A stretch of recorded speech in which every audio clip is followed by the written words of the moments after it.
When God of War was released in 2005, it very quickly climbed the ranks of being an instant classic. Centered around a man so angry he had started to end the existence of a pantheon of gods, Kratos was a true force to be avoided with his arsenal of advanced weaponry and the upgrades that come along with them. But what if we rejected the blessings that the gods threw upon us? Hello my friends, my name is Frog, and today we aim to find out, can you beat God of War without upgrades?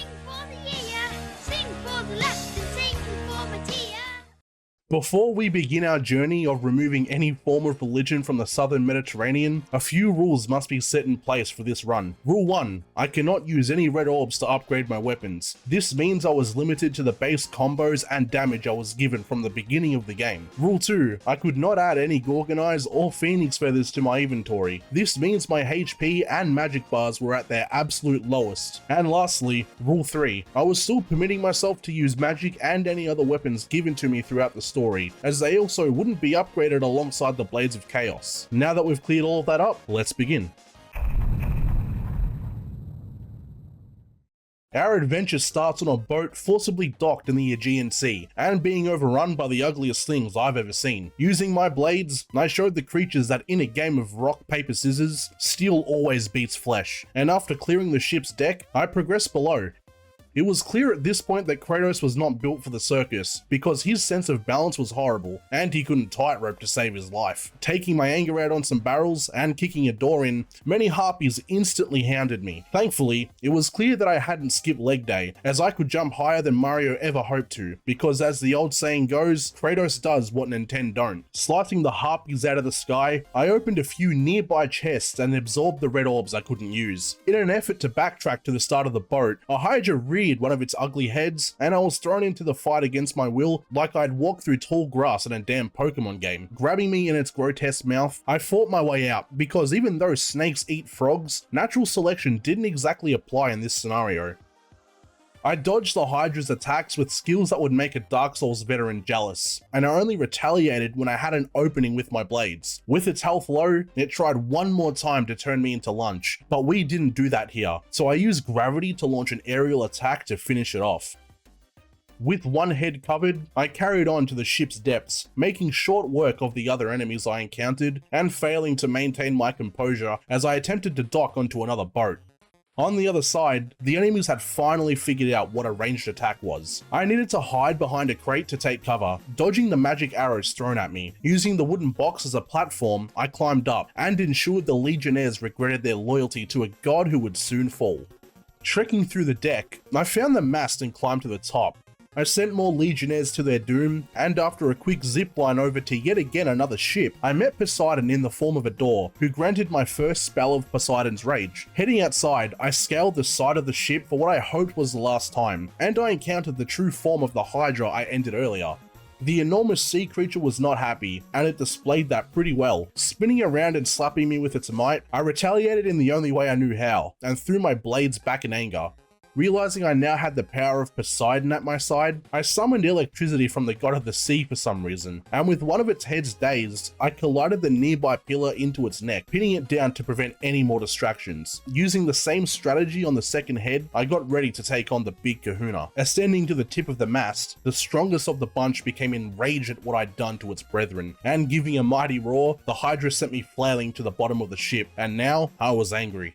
Returning to the platform, I didn't let up and furiously battered my enemy. Wearing its health, I used my blades as makeshift grapples and smashed its head into the side of the mast, all the while blocking its teeth. With a final grab of the Hydra's eye, it flung me to the top of its head, and I knew it gave me a golden opportunity to strike. Planting my weapons into its skull, I leapt off and used the momentum I'd gained to slam the Hydra into the broken mast, conquering the beast. Flawless victory.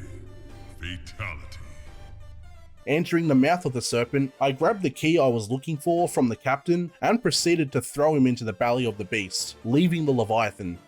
Docking in Athens, I set out to unshackle the ransacked city. Approached by the Legionnaires, I hacked everyone I came across, ripping them to pieces with fists and metal, and after scaling a scaffold to witness some soldiers being killed, I met my first Minotaur. Bringing a friend along with him, they tried their best to execute me, but they were nothing compared to the Hydra. I stuck to as much aerial combat as possible, slashing down endlessly. Stunning them both, I thrust my weapons into their heads, and I continued on. Following this, I was introduced to another obstacle in the form of a Cyclops, which for some reason resembled Moloch from Mortal Kombat and could hit me just as hard. While trying to use my typical aerial assault strategy, the Cyclops clarified why my moves wouldn't work this time, using its flail to cut me down to size. And after failing to punch it in what I assume were its balls and getting Hulk smashed into the ground, I just managed to take it down. With the way ahead cleared, I followed my path, jumping over some platforms, and a while later was denied passage any further by Aphrodite until I killed Medusa, who promptly challenged me. The big bazooka snake lady could barely be considered a challenge, as I evaded her attempts to make me rock hard. Being prompted with a quick time event, I ripped her head from her shoulders, which was a little drastic, considering that a paper bag could have also done the job just as well. I brought a whole new meaning to the saying no head with a new spell, easily executing all the Minotaurs approaching me by savagely smashing them to pieces, freezing some more Legionnaires, destroying a door with a ballista, and scaling the side of a building. I gave an enemy a free colonoscopy, threw some more enemies to their doom, and committed the ancient equivalent of domestic terrorism. With the path to the opposing building now cleared, I made it over to the other side, menacing some more Minotaurs and getting put in my place when I tried abusing my aerial combat tactics. Reaching my destination, the Oracle of Athens appeared, and my man Kratos went straight for a stark violation of privacy. She was unfazed, and passed on her knowledge of how I would kill my first god. With this newfound insight, I carried forward, spotting Ares in the distance. I knew I wasn't ready for our battle just yet, so after being ambushed by a bunch of bullmen, I used one as a glorified paperweight and crossed the streets of Athens. In the wake of the chaos, I was constantly stun-locked between the rooftop archers and the mummy snake ladies. Still, after swiftly taking down the reptiles, I powered on through the streets, taking down Minotaurs and soldiers alike to their knees. Reaching the Athens town square, things were really starting to heat up as I was approached by yet another Cyclops. Between the civilians getting in my way and the hammering I was subjected to, I could barely get a hit in without sending a few of the townsfolk to Hades a little bit early. Walking up the stairs, a woman I had never met before in my life was so terrified of me that she chose to send herself to the nether realms instead of being within 5 feet of me. I committed some posthumous theft from her body and got wailed on by a bunch of shield legionnaires before realizing I could destroy their shields, slaughtering through and arriving on the rooftops of Athens.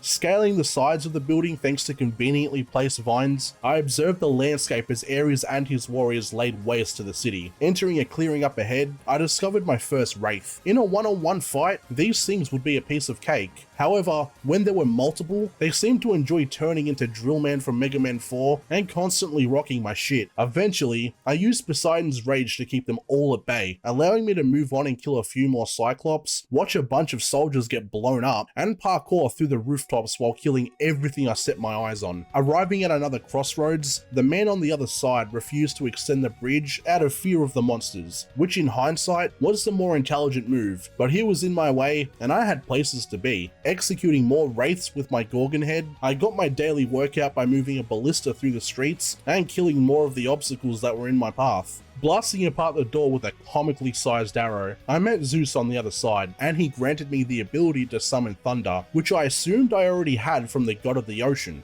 Using my new ability to smite my opponents, I murdered everything in my path, including the coward who refused to extend the bridge. On the other side, I met the Oracle in person as she was carried off by harpies, and I chased a woman who didn't realize her clothes were see-through.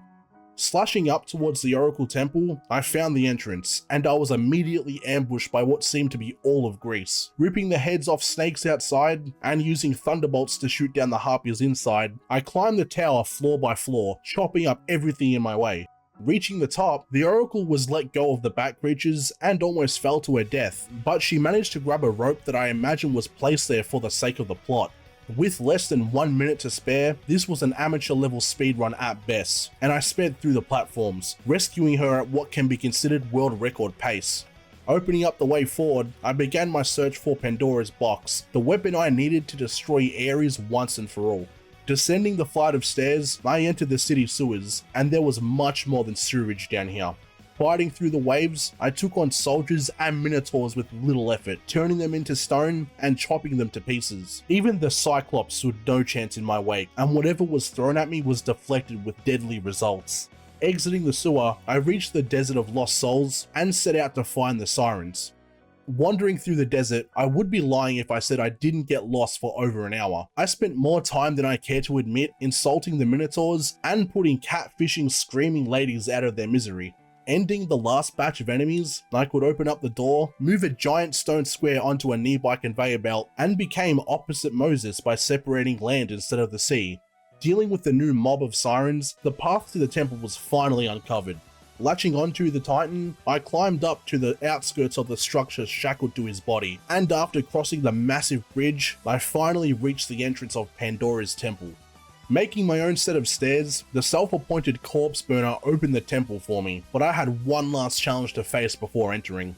The two Cyclopes put in their best efforts to prevent any progress, but I wasn't having it anymore. Sidestepping their bone clubs, I took them down with malicious intent by showing a new meaning to the term nutcracker.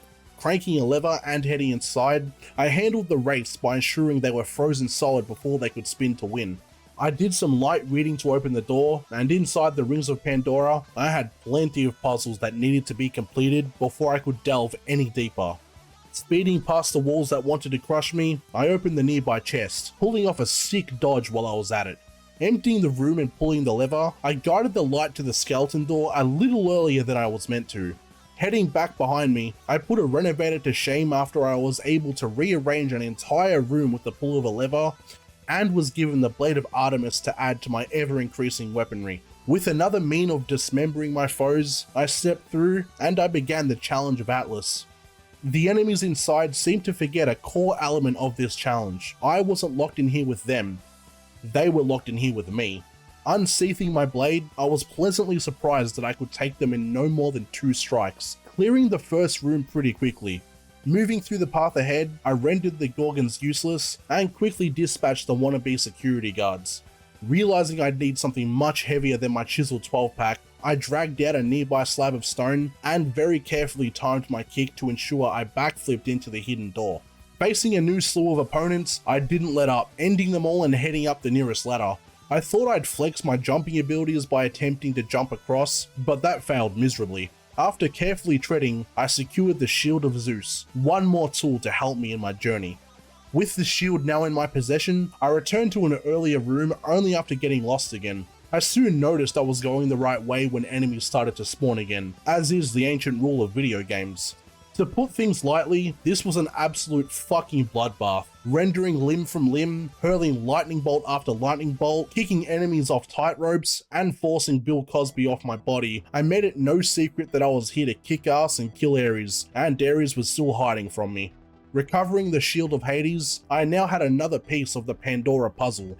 Apparently, the wall didn't like this and decided to crush me into dust. At the same time, another group threw themselves at me. I wasn't interested in renewing my car's extended warranty, so my blade spoke for me. Returning to the shield room, I opened the door and I could now open a new section of the temple. Making it to a new room, it was covered in blade traps, which would need to try much harder if they wanted to cut me down to size. Dodging the blades, I was met with what I thought was a dead end, until I smashed down the brick wall to be met with a bunch of new enemies. The path ahead was brutal, but while you can kill a king, you cannot kill a god, at least not this one. This room gave me a massive run for my money, but at this point in the game, I figured out what the block button was. Still, I was subjected to death a few times.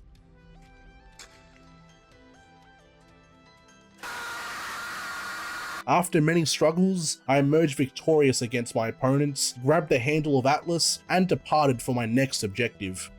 The blade room gave me more trouble this time, as I needed to pull 2 levers instead of 1. Still, with trial and error, I could rub the 2 halves of my single brain cell together to find a solution. Climbing over the chasm, I inserted a handle to make a big man lift big rock, and while walking up the flight of stairs, I faced a bunch more enemies. Chopping them all up, the area was clear, I made big man drop big rock to smash big wall, and went outside.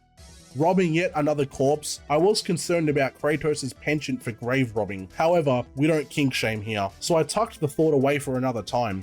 After seeing a bunch more bodies and suffering Vietnam flashbacks, I buried the emotions like men were expected to, and carried forth with my quest. Pushing the two rocks together to uncover the path ahead, I went to leave, only for more legionnaires to spawn. They didn't last very long though, as I butchered them fiercely, and then very aggressively smashed the skull I found earlier into, well, another skull.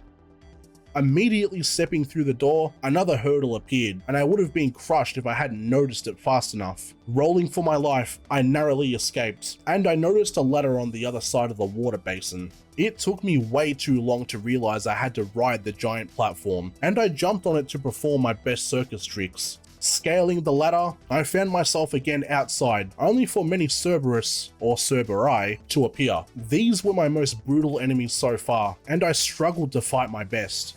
Crossing the bridge ahead, some armored Cyclops wanted to fight, but I dealt with their kind before, and I dodged and danced as they struggled to hit me. The path ahead was a cluster of enemies that didn't stand a chance, and I pounded them senselessly, allowing me to open the barrier in front of me.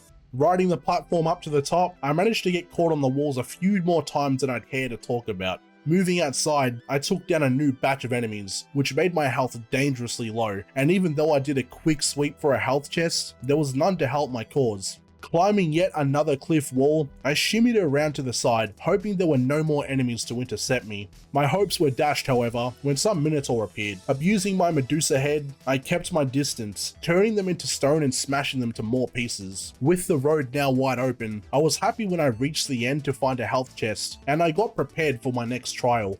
Heading into the next clearing, I was met with a trap straight out of the movie Saw, and I felt the outcome would be in the same vein. A fellow soldier needed my help, and what kind of army general would I be if I didn't assist him? Lowering the cage, I began my escort mission, pushing him slowly and fighting back at those who didn't want him to be saved. Moving him into the next chamber and sitting him on the stone slab, I committed the most atrocious war crime ever and set the soldier alight. I didn't want this, but mistakes must be made in the heat of passion. Grabbing myself Poseidon's trident from the next room, I could breathe underwater and sort out the next step in my journey. Swimming down a nearby underwater hole, I smashed through Poseidon's head, and I resurfaced on the other side to face off against yet again more enemies. My Pokemon brain assumed that electricity in water would pay off, and to my surprise, it did, as my foes' lives came to a shocking conclusion. Pulling another lever, I returned to the previous room to be bombarded by Harpies and Cerberus. They were dispatched pretty easily, and I kept moving through the temple. I should have assumed that getting a water-based item would throw me straight into a water-based section, and my suspicions were not wrong. Swimming around some more, I cleared as much as I could, getting lost repeatedly, and after a while, I reached a wide room filled with blades. I had to swim faster than Sonic the damn Hedgehog, and we all know what happens in underwater Sonic levels. After a few more tries though, I got it down, and emerged physically but not mentally unscathed on the other side. The moment I jumped out of the water, the enemies took it as an opportunity to attack, but I had made it this far and wouldn't go down without a fight. The Blade of Artemis at this point truly was my primary weapon, and I pulled off some daring combos, switching between weapons to keep my enemies at bay. After a long fight, my enemies fell, and I took the opportunity to heal myself at a nearby health chest. Switching on another lever, another section opened, and I could swim even deeper throughout the temple. Narrowly avoiding the underwater wall, I reached Sweet Land and was sideswiped by a new batch of Minotaur. They were taken care of using the power of the Snake Lady, and I climbed up to the other side of the room to read another book and decapitate some more heathens. Submerging myself once again, I took an underwater elevator and ended up back at the Rings of Pandora.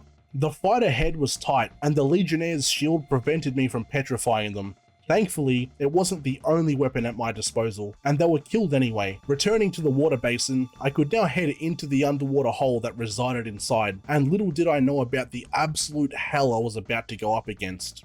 I exited on the other side and faced the challenge of Hades. With the first lot of Centaur coming for me, I knew with new enemy types came new types of pain. The door I needed to pass through required a blood sacrifice, and I'd be damned if it was my own blood. I kept the Centaurs close to the circle, draining every last inch of blood from their bodies and letting them know that it wasn't personal, it was just good business. The door now had its fair share and opened wide for me to carry on. The road in front of me was a confusing one. Still, I figured it out pretty quickly once I threw myself into lava multiple times, because just like life, it's all trial and error. After this, a Gorgon got a surprise attack on me, but it really didn't stand a chance, and once I had used my Giga Chad strength on a floating platform, I was at the top to do more fighting. I'd assumed at this point the Legionnaires had learned their lesson, but apparently not, because I was making them all my Discord kittens. Using their souls to fill up the door before me, it opened, and I followed through. The blood I had spilled did not go to waste, and filled up way more than I expected. Turning on the lantern of the statue's mouth, it lit up the way ahead of me, and I followed the light. In this scenario though, the light wasn't friendly, and I was infinitely bombarded by great balls of fire. I quickly learned that the doors off the side were an easy and quick escape, but not a very safe one.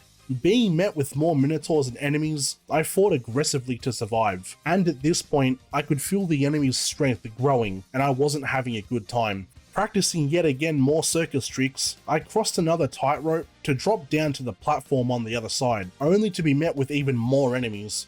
The wide circle platform made this more manageable since I had a wide area to work with, and I was successful thanks to the distance I kept. Reaching the next room, I got ready to traverse the wooden beams, and I was instantly sent to the Shadow Realm because my depth perception didn't exist. After many deaths, I was all too happy to reach the end of the section, or so I thought. Moving down the platforms, I entered a room with an extremely angry door, and of course, I had no other option but to approach this door. And once I saw what I had to fight, I knew this challenge had truly begun. Pandora's Guardian made it no secret that it had the name for a reason. I rushed the Guardian, ready for the fight of my life. Rolling left, right, and in between its attacks, I threw everything I had at it and wore its armor down piece by piece. The Minotaur was getting tired, giving me a golden opportunity to stun it, which allowed me to use a nearby ballista to inflict some real damage. The first piece of armor had broken, and I repeated this process again and again, fighting with the will of a would-be god. Soon enough, it had no armor at all, and it finally became an even playing field. I knew it was now or never to give it my all, so I did precisely that. Using my Blades of Chaos, I relentlessly attacked over and over, and with my HP having a single hit left, I panicked and button mashed my way to freedom, throwing lightning bolts and emptying my entire magic bar for some sort of advantage. This worked in my favor, and the Guardian was stunned for the final time. Pulling on the ballista, it pierced straight through its chest, and I was victorious against the beast. With the Guardian no longer in my way, I left the chamber behind and my fire was reignited. Stumbling across another room, I read another book, although it couldn't tell me what to do because I couldn't read. Desecrating the grave, I stole the skull and returned to the lower levels to figure out what I was meant to be doing. I didn't notice that a new door had appeared in my distracted state, so I approached it to get started. Hades spoke to me from the glory hole, imbuing me with the power of his armies, and I could test my ability against the foes that appeared. The magic use was high, but so was the damage, and they were cleared out almost instantly. Swimming back through to the rings of Pandora, I jammed another skull into another door, which drained the ring and opened up new ways to go forth. And after killing a bunch more enemies, I raised a giant statue on the outside of the temple, which is where I assumed I was meant to go. Turning back towards the ring, I tugged the lever, rode a new elevator all the way to the top, and finally stepped into the outside world. The statue was kind enough to drop me onto the platform, at least I thought so. It turns out it just wanted me to get killed by the weird Anubis looking things. But this was Greece, not Egypt, so I taught them a new history lesson and put them to sleep, which allowed me to cross the bridge and reach the opening to the Cliffs of Madness. The strength of my opponents was ramping up more than ever before, and the fights were taking way longer than they needed to be. Still, I managed to fight them all off with my weapons, which were getting progressively weaker. Climbing over the rope to the other side, more enemies awaited my arrival, but they chose a poor place to fight, as I sent them to their doom off the cliff, granting me free passage to climb even higher. Inside the cave on the cliffside, the more challenging enemies were beginning to spawn, such as the satyrs, who knew how to block my attacks. The Gorgon's glare wasn't even effective against them, which was beginning to be a pain as I heavily depended on it when it came to the more prominent groups. But persistence always pays off, and they were smited. Deeper inside, a bunch of archers on the other side tried to stymie me, but I had something stronger than arrows to throw at them, and they fell pretty quickly at my hands, leaving the path devoid of any life. On the cliffside once again, more Minotaur were ready for me. Thankfully, Medusa's head actually worked on these things, and they didn't see what hit them until it did. It became apparent to me that this wasn't a simple path, it was a long trial of endurance as I battled more satyrs that appeared, which gave me massive trouble. My health may have been low, but I had the human spirit's indomitable will to carry me to my victory. I could barely catch a break at this point, as the more I cleared, the more that appeared. Seeing a chest in the distance, I was excited to replenish my HP, but the mobs disagreed since I was attacked every time I attempted to open it. My skill had ascended past godhood, and I survived the attacks, refilling my bar and forging on. The next puzzle room confused me for quite a while, until I realized that I was a Tetris World Champion. At least, that's what the voices told me. And even though it took me over 20 minutes, the puzzle was solved for me to grab the emerald necklace. Retracing my steps back outside, I couldn't return the way I came, forcing me to partake in more mountain climbing classes. Moving across the walls like Spider-Man, I barely had to use my blades as I grabbed my enemies and smashed their heads into the stones instead, which seemed a lot more effective than a weapon forged by the God of War himself. Placing the necklace into the slot, I realized I was missing another entire necklace, so I went out to explore a little more. Removing all of the enemies in my way was way too easy when on the side of the mountain, and I lowered the slab. Backtracking once again, more enemies were waiting for me, but thankfully, none of them were actually satyrs this time, so they got killed pretty easily, and I went inside to find my jewel. The room ahead was quiet, but thanks to the spikes all over the ground, I knew it wasn't safe. Dragging out a stone slab from the nearby door, I pushed it over towards my destination. I knew I didn't feel safe for a reason, as the spikes immediately sent me straight to the underworld, and I was back to where I started. Trying again, I was fortunate when I managed to get away from the spikes at the last second, and I grabbed the necklace I came for. Moving onwards, I caught the makeshift elevator further down the side of the cliff, and I found myself faced with more enemies. I was getting very good at dodging and parrying at this point, taking care of the first lot I encountered. The second lot on the upper platforms though, gave me a little bit more of a challenge, since I'd lost most of my HP on the lower levels. Like every difficult encounter before this, I barely got through by the skin of my teeth, but I managed to open the nearby health chest and refill my health bar. Heading towards the jewel slot, I placed the necklace inside, and the platforms finally gave way to let me progress. Jumping across the time stones, I had some more PTSD hit me like a truck, but it was okay, because who needed therapy when you could use big metal swords to help you feel better?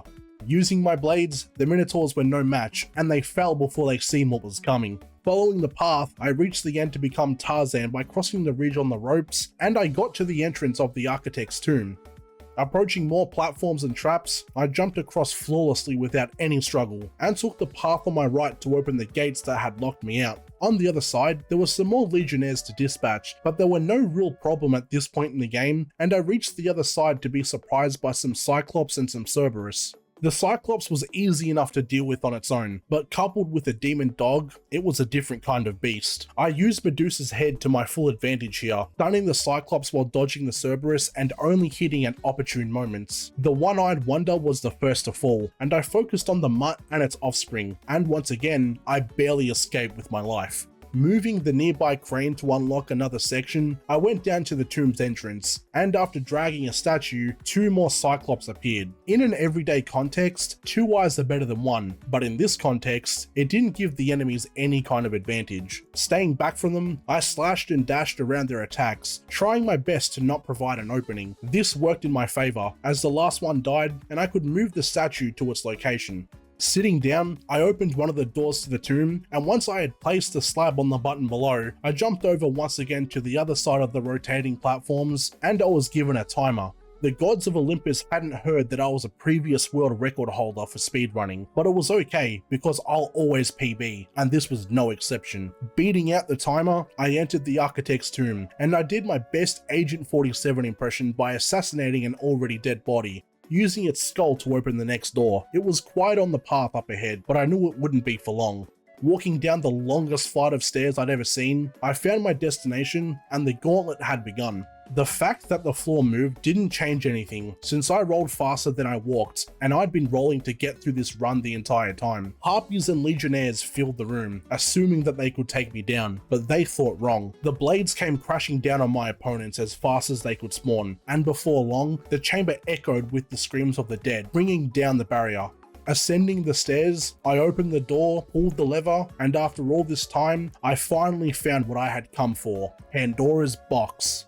In my attempts to open it, Athena appeared, and she told me to ride the platform to the entrance of the temple. Nearing the end of the hall, I was about to leave, only for Ares to appear and activate his Sharingan, as he could fucking apparently cross-map no-scope me. With my blood draining from my body, I awoke in the underworld, and I began to plan my escape. With nowhere else to go but forward, I started to make my way. Apparently, the hardest enemy down here was my inability to jump, because I was not having a good time. Following many failed attempts, I was able to carefully reach the first platform and take on a load of new enemy types. The Blade of Artemis was as good in the underworld as it was in the overworld, and it carried me now more than ever. Being careful in my traversal, I narrowly avoided many deaths on the rotating pillars over and over again. After a little bit, I reached the end to fight some new Minotaurs. Slashing them into the sky and bringing them crashing down to the ground, they fought hard but not hard enough, as I juggled them with ease and prowess. Eventually they were defeated, and I arrived at arguably the hardest section of the entire game, being the spiky wall. Whoever developed this, I sincerely hope you will never have a cold pillow for the rest of your life, because holy shit was this a horrible experience. No matter where I climbed, the spikes always seemed to hit me. I threw myself at the wall over and over, and to be truthfully honest, I don't even think skill is involved here, just honest blind luck. 5,000 attempts later, and after many calls to my local suicide hotline, I made it to the top, and with the worst of it behind me, I'd never been so happy to see a health chest. Jumping across more platforms was child's play, and on the other end, more satyrs appeared. I was done playing games, and struck them fiercely, trying my best to escape this literal hellhole. For each one I defeated, a new platform for my escape appeared, and I got faster and faster in my attacks, slaying them one after the other, pushing them off the platforms, and sending them straight back to the river Styx. The area was cleared, and there were no more things between me and my freedom, and I leapt across the remaining platforms to climb up the rope and leave the underworld behind me for good. Exiting at the Temple of the Oracle, it was time to end it where it all began. Climbing the stairs, those inside were nothing compared to the hell I'd been through, and I aimed to prove that. The enemies fell to my unupgraded weapons like Twitch viewers fell to Pokemon, Minotaurs and Cyclops falling victim to me, and the room was emptied. Ascending the stairs, the Gorgons were decapitated, the archers were obliterated, and the Minotaurs were butchered like the cows they were. Taking my last steps outside, I reached my true goal of this adventure and challenged Ares, the god of war, to fight to the death. Breaking the chains of Pandora's box, I opened it, and the power was underwhelming, as it pretty much barely turned me into a kaiju that was arguably stronger than Godzilla. The battle had begun. I used everything in my arsenal against Ares. Using the Blades of Chaos, I used the chains to keep away and deal small amounts of damage, then switched over to the Blade of Athena, the true crutch of this run. Cutting through him, I absorbed the magic orbs he dropped and used them to summon the minions of Hades, inflicting massive chunks of damage. Ares attacked everywhere he could, but my dodging skills had grown since he no-scoped me, and he could barely get a hit in. Draining his health bar more and more, we clashed, and with a stab, he was weakened. He attempted to eliminate me in a last-ditch effort, but enough was enough. Fighting through the barrage of enemies inside my head, I destroyed all of them, and even though I managed to save my wife and child, they were just an echo of the past. With this realization, I snapped back to reality and officially pulled out the big guns. Grabbing onto the nearby giant sword, our weapons crossed, rattling against one another as we exchanged fierce blows. Ares fought bravely, but it was not enough to emerge victorious.